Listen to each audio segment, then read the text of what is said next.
Hey guys, this is Frozen Things Stews here, and welcome back to another video. And you know what I haven't done in quite a while? Top 10 list. Yep, that's right. I am here today to do once again another top 10 list. And we're not just doing any top 10 list, but this is going to be a special one because, we're in the year 2024. 20 years ago, I was born, and it's been 20 years now since my personal favorite year of the 2000s decade, has been upon us. And yes, that is 2004. Yeah, and yes, that's right. I personally think that 2004 is the best year of the 2000s decade. Even if 2003 has my favorite movie of the decade. Not only that, but my favorite live action movie, The Lord of the Rings: Return of the King. I will get to that film later on, but I want to do tackle 2004 because it was the year I was born. So yeah, and this year, that year 2004 had far more incredible movies than 2003. Yeah, no pun intended, by the way, because of one certain movie that's not going to be on the list, and you know what it is. So yeah, to celebrate the 20th anniversary of 2004 movies, I am here today to share with you all my favorite movies of 2004. So yeah, without further ado, if you want to see my top 10 favorite movies of 2004 list, then just keep watching. At number 10, Eternal Sunshine of the Spotless Mind. Yeah, I know. This is highly regarded as cinephiles to be the best movie of 2004, and I'm gonna get like hate for this, but I mean it's just my personal opinion that this is a number 10. Yeah, because this is genuinely, in terms of how well made it is on an objective level.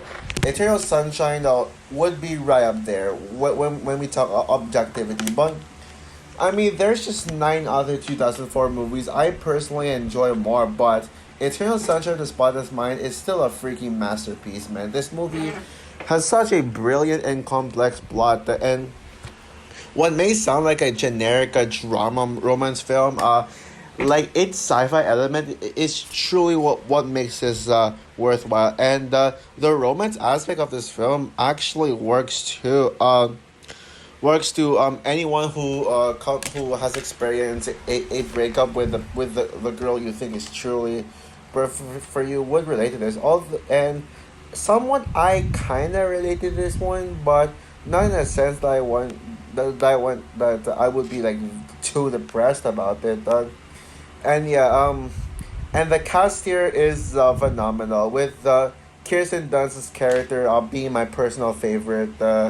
Yeah, yeah, as much as I love Mary Jane Watson, I personally prefer her, Kirsten Dunst, as in this one, and also Civil War, which would be my favorite Kirsten Dunst role. Kate Winslet is also amazing though in this one. And I also love seeing the inclusion of Mark Ruffalo and Elijah Wood. Yes, Frodo himself. And Jim Carrey is such a phenomenal lead. I love his dramatic roles. I know people say that this is Jim Carrey's best performance. I wouldn't really say that in my opinion. My favorite Jim Carrey performance would be The Truman Show. And The Truman Show is also my favorite Jim Carrey movie. But this one, yeah. I mean, as much as I love Jim Carrey's comedic flair, I personally prefer his serious, dramatic roles like this one. So yeah, it's just beautiful to watch. It's gorgeously shot. It's yeah, one of the better written films of 2004. I'd say it has better writing than the majority of these. So despite it only being a number 10, I mean I admire this movie more than most of the other movies that I personally enjoy more. At number 9, Collateral. Yeah. Are you one of those people who are sick and tired of Tom Cruise doing the same things over and over again? Particularly with his action movies. Now, yeah, no, don't get me wrong. I'm personally not tired of Tom Cruise. I am a massive Tom Cruise fan. Yeah, especially with both Ethan Hunt and Maverick. Maverick being my personal favorite Ethan Hunt role, especially in Top Gun Maverick, which is my favorite Tom Cruise movie. Period. But yeah, this takes the title of Tom Cruise. Of Tom Cruise giving out one of his absolute best performance and his most unique performance yet, as he plays he plays a villain. Yeah, Tom Cruise plays a. I know he was advertised as a main character in the film, but technically it's Jamie Foxx's character who is the main protagonist of the film. Max. Yeah, he played. Yes, that's right. He played two characters named Max. I'm sure you know the other movie I'm talking about, but the main selling point in this film is Tom Cruise's character Vincent, who is an arms dealer. I remember when I saw this movie for the first time, I did not think he was going to be the villain. All I knew going to this is that Tom Cruise is in this movie and it's not a straight action movie. And it's more of a thriller film than an action film. But the fact that Tom Cruise is the villain really surprised me.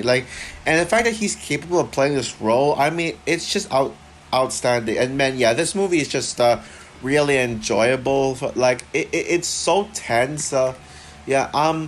And yeah, I will say though that this and Eternal Sunshine, I kind of had a hard time debating which to put which to put above another. This or Eternal Sunshine. I almost went with Eternal Sunshine above this one, but I just personally enjoy the Collateral more. Because yeah, Collateral is just a more entertaining film. And it's probably the film I think about more. And yeah, oh yeah. And that final scene where Jamie Foxx faces off against Tom Cruise. Oh man, that is such a chilling scene. Yeah. Heat would still be my favorite Michael Mann movies, but this one it is close. And yeah, and by the way, yeah, I mean I'm not really a fan of Michael Mann, by the way. I mean I like most of his movies. I mean I like Public Enemies is good. I personally defend Black Hats, but then again, I'm just biased because of the Hong Kong setting. I think they handle the Hong Kong setting far better than Transformers: Age of Extinction. Although Ferrari's bad, it's by far Michael Mann's worst movie in my opinion. But yeah, Collateral is certainly one of his best. I should have reviewed this movie leading up to Ferrari, but whatever. At number 8, the SpongeBob SquarePants movie. Yeah, I was again just like with number 9 and 10. 7 and 8, I was debating on which to put above another, but I ended up with the SpongeBob SquarePants movie at number 8. Now, yes, I am a massive SpongeBob fan. SpongeBob is my favorite animated show of all time, and certainly one of my absolute favorites in general. I've been on a massive SpongeBob mood lately, as I how do I say this? I've been watching SpongeBob related videos like SpongeBob and SpongeBob reactions from certain YouTubers like that I subscribe to. But yeah, Phantom Strider is actually the main reason why I obsess about SpongeBob. So yeah, Phantom Strider is one of my absolute favorite YouTubers, by the way. I'd certainly put him in my top 10. Now the SpongeBob SquarePants movie is not as good as the first three SpongeBob seasons, and some of my it's also not as good as some of my other favorite SpongeBob seasons, like seasons 11, 12, like those things that it's not now, with the exception of the bad era of the show. I don't think this is as good as the show, but out of the three SpongeBob movies, this is easily the best of them all. No competition. I mean, this is the only one I think is truly great. As Sponge on the Sponge on the Water. The Sponge Out of Water is good, but it's not great. It has a lot of flaws, and Sponge in the Run gets worse the more I think about it. I think it might be a pretty bad movie. I mean, a legit bad movie, but this one just works so well. What I love about this film, it is the themes of this film, the themes of maturity and manhood. I think Phantom Strider perfectly analyzed this film, and his analysis of this film gave you a new perspective of it. It's about yeah, I'm not gonna repeat what you said too much, but just the basis of it. This movie is about embracing your child interest,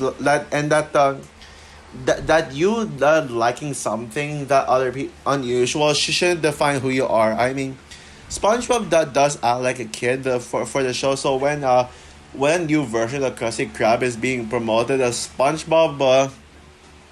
SpongeBob wanted to be manager, but Mr. Krab said that he's too immature because he likes kid stuff, I guess. But then yeah, the film showcases SpongeBob just liking Bubbles and and the Goofy Goober song, which is something. And then he goes to this tavern. He goes to to this tavern where they hate kid stuff. And if you act like if you have a mind of a kid, if you like anything kids related, then you get thrown out. Yeah, that's pretty much what this film is like. But yeah, this film is just so rewatchable. Like I even like remember back in 2015. I wrote the whole document just quoting the whole film. Just memorizing every single lines. Well, back then I used to because back then this was one of my favorite movies of all time, but not really now. But yeah, I just really love this movie. It's just so I mean it's so fun. I mean it feels like a love letter to SpongeBob fans like me, I and the themes are very relatable about maturity, and it really is very mature for a few of his themes. So despite it being comedic, and yeah, this is hilarious too. So yeah, at number seven, Harry Potter and the Deathly. No, sorry, Harry Potter and the Prisoner of Azkaban. Yeah, sorry, I accidentally said that. Yeah, a vast majority of people would call Prisoner of Azkaban as their favorite Harry Potter movie of all time. In my personal opinion, I don't think that this is my favorite. That would go to Deathly Hallows Part Two, and considering that this is only number seven, and that Deathly Hallows Part Two is at number one my favorite movies 2011 list. That says something. But yeah, Prisoner of Azkaban is still a masterpiece and hands down Cuarón's best movie. Although I'm actually debating if it's this or Children of Man, but I personally put this above Gravity. Yeah, what a brilliant movie this is. Maybe this is the best made one because, but I kind of feel like people only put this as the best Harry Potter film because of Alfonso Cuarón. But at the same time, this film is just so much fun. So much fun. Yeah. There's just and this is just so dark. I also love yeah.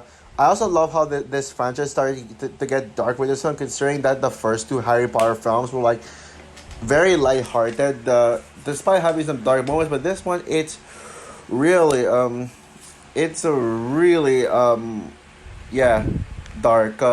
And also I love the inclusion of Sirius Black, Gary Oldman's character. Yeah, Gary Oldman gave such a phenomenal performance. In fact, Sirius Black is actually my favorite Gary Oldman performance. Yes, even over Lord Shen. I mean, this guy is just ruthless and threatening. Yeah, and this also made yeah, this also made how to say Sirius Black among my favorite characters in Harry Potter. Um, and yeah, I would say Alfonso Cuarón probably has given the best direction in this franchise. And yes, and also I love how it's shorter because one of my criticisms with the first two Harry Potter films is that they're both way too long. But this film manages to make sure it's well, this film manages to give a shorter runtime so that the pacing can be better, and also it's more tense and enjoyable. Thank God for that. And yes, the visuals are amazing. Spider-Man 2 is better than this one. Yes, I think you already know that Spider-Man 2 will be very high in the list, but I'd say that this should have won Best Visual Effects over Spider-Man 4 in my opinion. And yes, guys, the final 1 hour of the movie is freaking it's a freaking haunting and suspenseful. It feels different from what I normally see in a Harry Potter movie. Yeah, I love how dark this is. And yeah, and for a very simple concept on paper, it's very well, like it's actually very complex. I love the whole idea of the time travel stuff, but it just works so well. So yeah, honestly, yeah. So yeah, I can see why this is a lot of people's favorite Harry Potter film. I still would give that title to Deathly Hallows Part Two, but this is still a masterpiece. At number six, Shaun of the Dead. Yeah, don't stop me now if you wanna have a good time. Just give me a call. Yeah, Shaun of the Dead. If you cinephiles would consider cinephiles would consider Eternal Sunshine to be their favorite movies of the year. Film Bros consider this as their favorite movie of 2004, and I can totally see why. Yeah, now with this being the first Edgar Wright movie, I am aware that a lot of people would say that this is Edgar Wright's best film. Well, in my personal opinion, it's not Edgar Wright's best film. I would say that I actually honestly prefer Edgar Wright's films outside the Cornetto trilogy over this. Yeah, as Baby Driver, Scott Pilgrim versus the World, and especially Last Night in Soho would be my favorite Edgar Wright movies. But let's be real here. Edgar Wright is a director who can do no wrong, and his Cornetto trilogy is certainly one of my favorite trilogies. In fact, Shaun of the Dead would be my sorry. Shaun of the Dead though would be my personal favorite in the Cornetto trilogy. Well, not my personal because I think we can all most of us agree. Sorry, most of us agree that this is the best film in the Cornetto trilogy. Yeah, and I think that this might even be my favorite zombie movie. This movie is so much fun all around, and it never gets boring or tired. Such a simple plot in facing a zombie apocalypse with a lot of the comedy rom com tropes done right, and this is hilarious. And I will say that this is probably Simon Pegg's best performance. Technically scratch that second best performance. Benji would be my favorite Simon Pegg performance, but this is up there. I think he's such an underrated actor. He deserves far more recognition. It sucks that people would. It sucks that Buck is Simon Pegg's most recognized role. That it sucks. Like, I hate the fact that when people think of Simon Pegg, they think of Buck from the Ice Age films. Hell no, it should be either the Cornetto trilogy, any of his roles in the Cornetto trilogy, or Mission Impossible. Heck, even Star Trek. Deserves more recognition. His role there. And the main thing that really makes this film so memorable is that one scene, which I would consider one of my absolute favorite scenes of 2004, the "Don't Stop Me Now" scene. Yeah, a lot of movies have been using this song lately, like with Shazam and Sonic the Hedgehog, the first one. But this one absolutely did it the best because it's an iconic scene. And yeah, "Don't Stop Me Now" would actually be my favorite Queen song. Well, I'm debating if it's either that, Under Pressure, or Bohemian Rhapsody itself. And yes, Queen's my favorite band. Yeah, yeah. This is such a convenient masterpiece. Oh, and this is Taron Egerton's favorite movie of all time. I can totally see why. Yeah. So yeah, Shaun of the Dead number six. But now let's get into the top five. At number five, the Best Picture winner of that year, Million Dollar Baby. Yeah, sucks that I've never talked about this film until now. I didn't even get to include it in my top 10 favorite movies of the Void list before. Like, I don't know why, but now I think that Million Dollar Baby is a masterpiece, and it gets better the more I think about it. In fact, I'd love to rewatch it this year, sometime this year. But yeah, man, Million Dollar Baby is so good. Yeah, and I think that this movie deserved its Best Picture win. Yes, and sorry, Unforgiven, but Million Dollar Baby is my favorite Clint Eastwood movie. Yeah, who agrees with me that this is the best Clint Eastwood movie ever made? Period. Period. I mean, what's not to love about this film? Before Challengers came around and had me praising it as the best sports movie with no competition, Million Dollar Baby would be my favorite sports movie. Would have been my favorite sports movie. Yeah, I should have mentioned that before, but yeah, Million Dollar Baby just freaking rules, man. And yeah, it's really nice to see these female-led sports movie. As you notice, both of my favorite sports movies are female-led, but there's a reason why. Yeah, and I love the whole idea of a female boxer, but yeah, this is a feminist story. Like this is probably one of the greatest examples of a feminist story. It's a story that women can do anything. even if men don't believe. Yeah, I'm sure you know those cases of men just mistreating women, saying, "Oh, you can't do this. This is for men only." But then but then the woman says, "Oh, I can do this. So trust me," and then she succeeds at the end. Yeah, that's one of my favorite types of story. And Million Dollar Baby does it, and it does it in a way that is so powerful and it's so emotional. It's hard not to at least tear up in this in this right here. And Hilary Swank gives a performance, an Oscar worthy performance. Yeah, that Oscar belongs to Hilary Swank. And even Clint Eastwood himself gave his best performance in his entire career. And yes, I know people will probably give all the recognition to Clint Eastwood himself, but I think Hilary Swank is the true star of the film. Even Morgan Freeman, this is even Morgan Freeman. I think this might be his best performance too. Oh wait, yeah, Shawshank Redemption exists. But never mind. But this is right up there.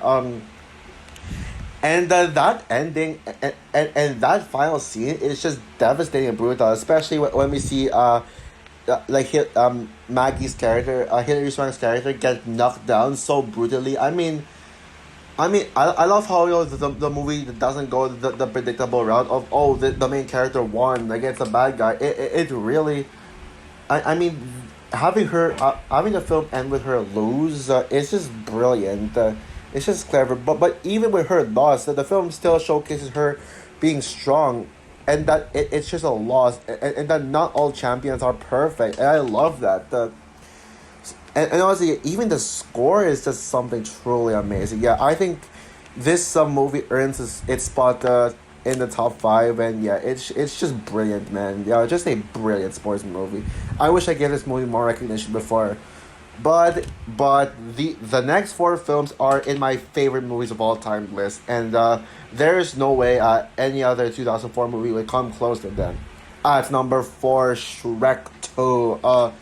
Yeah, Shrek 2, my second favorite DreamWorks movie of all time, second only to Rise of the Guardians. And I know I know for at one point I said that Shrek, this and the first Shrek are both tied for me, on par for me, but now I jumped into a conclusion that Shrek 2 is my favorite. Oh yeah, by the way, when I said second, I actually meant to say third favorite DreamWorks movie, because I mean, Rise of Guardians, I already said that that's my favorite. It is true, but my second favorite DreamWorks movie would actually be Prince of Egypt. But Shrek 2 is definitely a top three DreamWorks movies. And yeah, like what I said, this is hands down the best Shrek movie.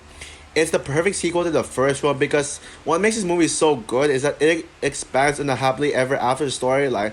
It tells us what happens after they have happily ever after, which fairy tale movies that don't succeed or either they don't tell us what happens next, or they just make something so stupid even if they try, like Cuff Cuff Belle's Magical World. And yes, this movie really ups everything the first Shrek did. It has more memes. There's more memes. The animation is better. I mean, the animation is too good for that time. Even though it's not my number one favorite animated film of 2004, it's my it has the best animation of 2004, easily better than my favorite animated film of 2004, which you already know why. And yes, I love all the characters here. Shrek, Fiona, Donkey, the King and Queen. Like, everyone is good. The Gingerbread Man, the perfect introduction of Puss in Boots too. The pop culture references were done perfectly, especially that Mission Impossible theme, like dun dun dun dun dun dun dun. Yeah, that was amazing. And Shrek and Fiona have such a stronger arc. I'd say I would say that Fiona was better in Shrek 1 in my opinion, and I mean Shrek took more of the spotlight than Fiona in this one. But in the first one, Fiona was a standout. And yes, and also I love the Lord of the Rings scene during the Accidentally in Love, which, by the way, Accidentally in Love is the best song of 2004, no contest. And and this movie has some hilarious moments too, like Oh, especially that famous meme, which is probably my favorite Shrek meme. Can you stop doing this for? Can you please shut up for 5 minutes? Something like that. But I forgot the exact line. But it's a meme. And of course, we get to my favorite Shrek character. Period. And probably the reason why it is my favorite of the Shrek films. Fairy Godmother. Yeah, even though I put the Rise of the Guardians and Prince of Egypt above this, and they have great villains, all that stuff.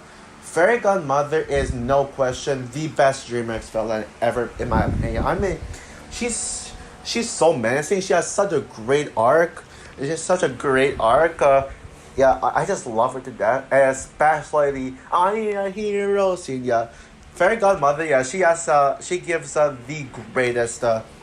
No, I need a hero scene. Yeah, I know I need a hero is an overused song in family movies, and they even used it in the recent Knuckles show. But Shrek 2 will always have the best rendition of it. Although the reason why I put accidentally with Love as my favorite song 2004 is that it's I need a hero. So this version is like basically a new rendition of an old song. I mean, not new, but our edition. While accidentally with love is an original song written specifically for this film. But yeah, at number three, The Incredibles. Dun dun dun dun dun dun. Yeah, freaking masterpiece. I mean, what's not to love about The Incredibles? Okay, well, I can understand why people say that the animation it is dated, but personally, I don't see that. I don't see that at all. Though the animation, I mean, yes, I acknowledge it being outdated, but it doesn't bother me that much. But yeah, but yes, this movie really just this movie is awesome.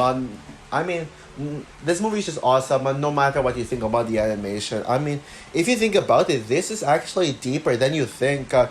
As it's not just another superhero movie, but it has family drama in it. Yeah, I mean, this movie showcases Bob Barr's midlife crisis, midlife crisis, and it portrays it in such a very deep and powerful way. And this is one of Pixar's most mature films ever. And I love this whole storyline of it's not just a superhero movie, but also shows it shows it tackles themes of family, the way how they handle the family dynamics. It's just so good, man. Love Bob Parr. Elastic Girl is maybe the style of this one.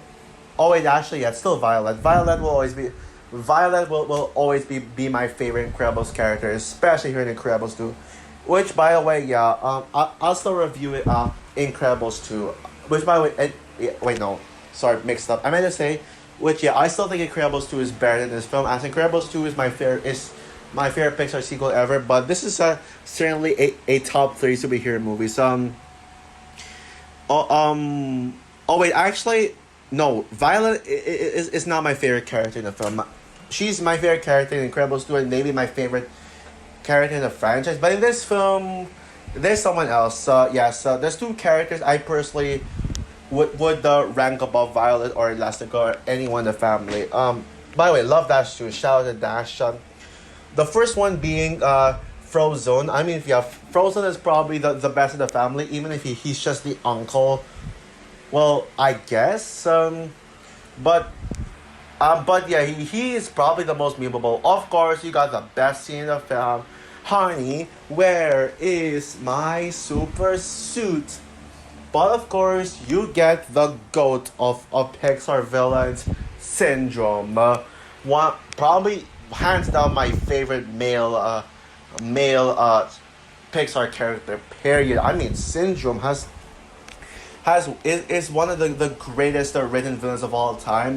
The fact that he hates supers. No wait, no, my bad. Sorry, I'm like mixed up a bit. But what I meant to say is the fact that he's rejected by Mr. Incredible despite wanting to be a psychic, but then he decides to just to be a quote unquote superhero instead by taking out other superheroes so he can be the best superhero in the world. It's just brilliant, man. And that reveal that about Syndrome, get wanted to get revenge on on Mr. Incredible. Man, that is just brilliant. The action scenes are also incredible, no pun intended, especially with that robot. Oh man. And also, by the way, yeah, Mirage is freaking hot. Yeah, Mirage is my crush in Incredibles. Even though Violet still remains my Incredibles 2 Violet is would be my Incredibles crush. Yeah. And yes, and yeah, guys, but yeah, The Incredibles is totally incredible. Yeah, sorry if I messed up my explanation for this. Don't worry, I will review this film and I'll make it. Make it better than what I just did right now. But anyways, yeah, we got two to go. But to say Incredibles is without question the best animated film of 2004. But there's two films that are better. Heck, it's not even my favorite superhero movie of the year. My favorite superhero movie 2004 goes to my number two spot.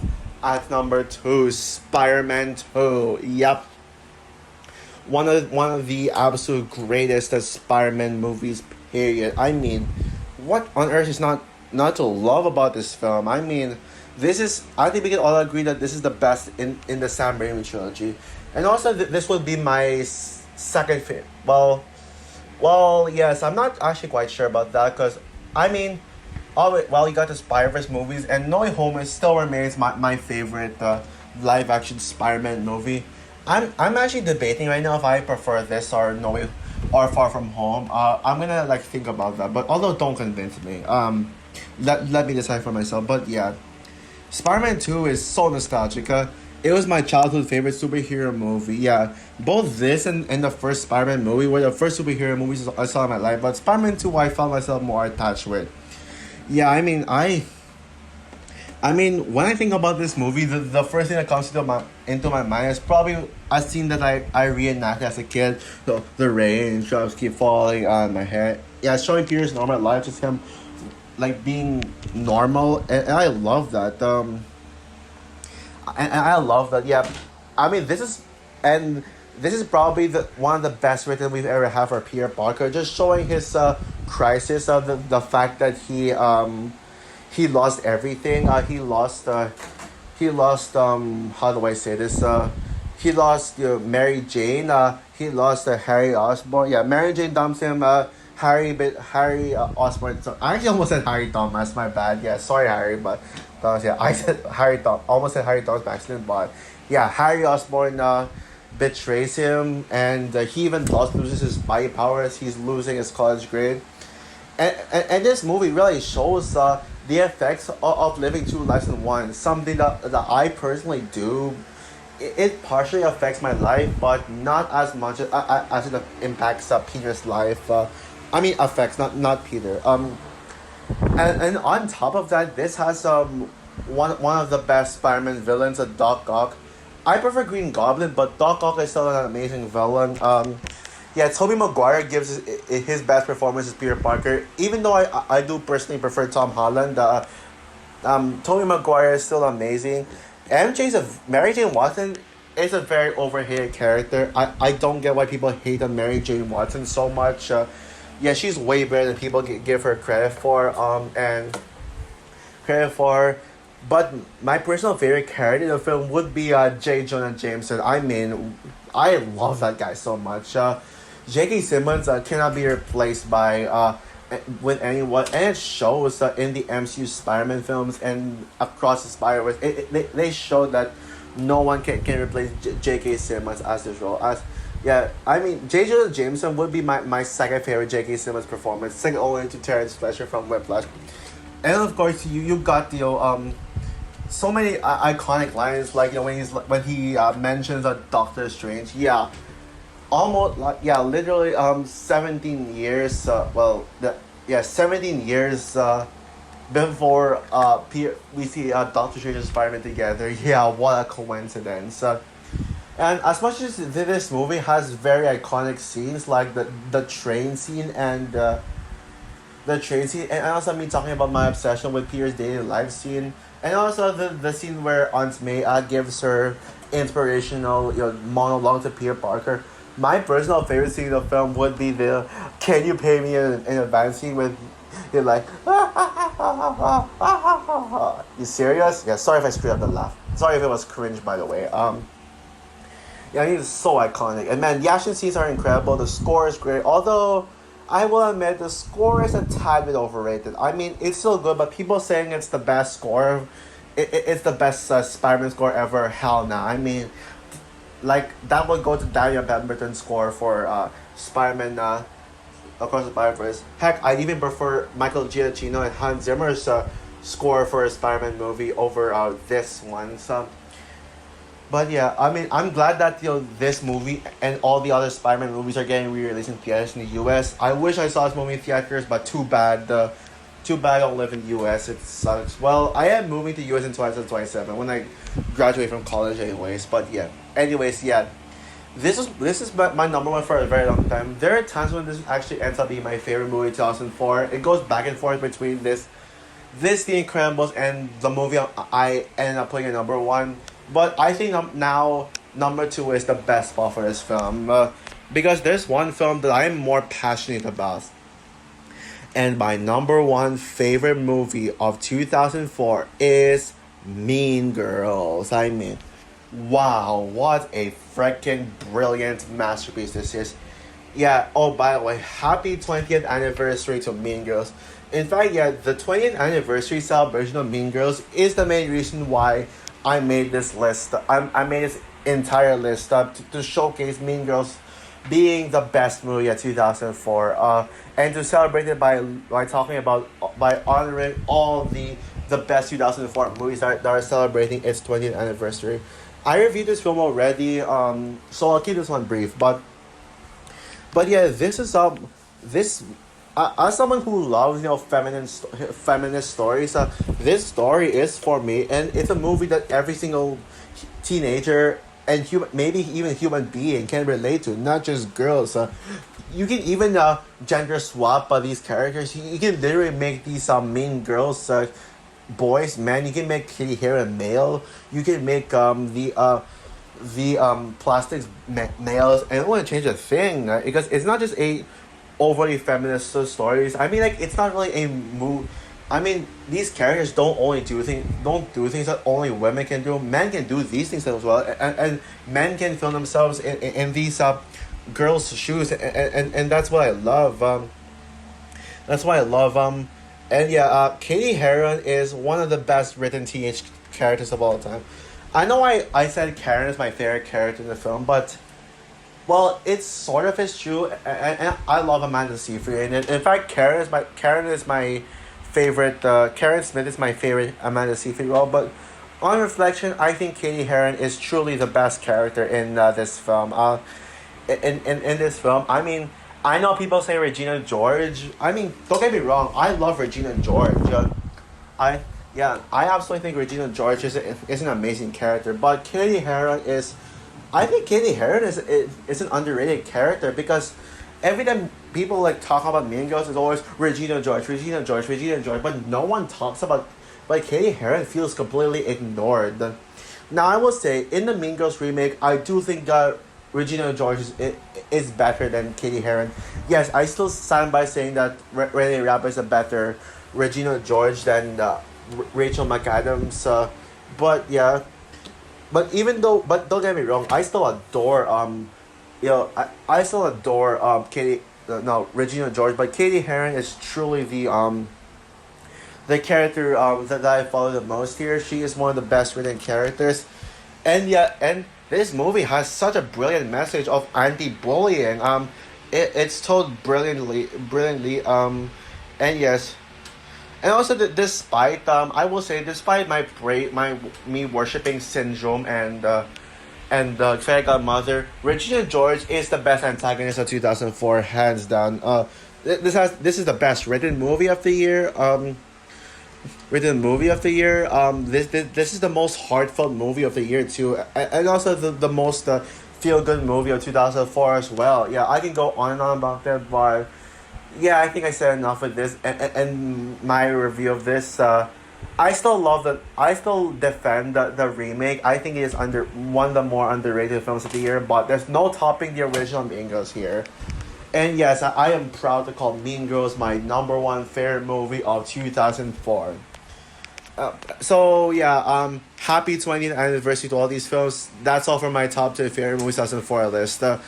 If I'm gonna review these films, yes, I'm gonna review some of them, but not all. Yeah, I am planning to review the SpongeBob SquarePants movie and the whole SpongeBob, all the SpongeBob movies. Technically, I mean, maybe Shrek 2, maybe Million Dollar Baby, but those are just maybes. I mean, I'm not sure, but the ones that I am surely going to review are The Incredibles and a sequel, yeah, and also the SpongeBob SquarePants movie trilogy. So those are the ones I will review in order for their 20th anniversaries.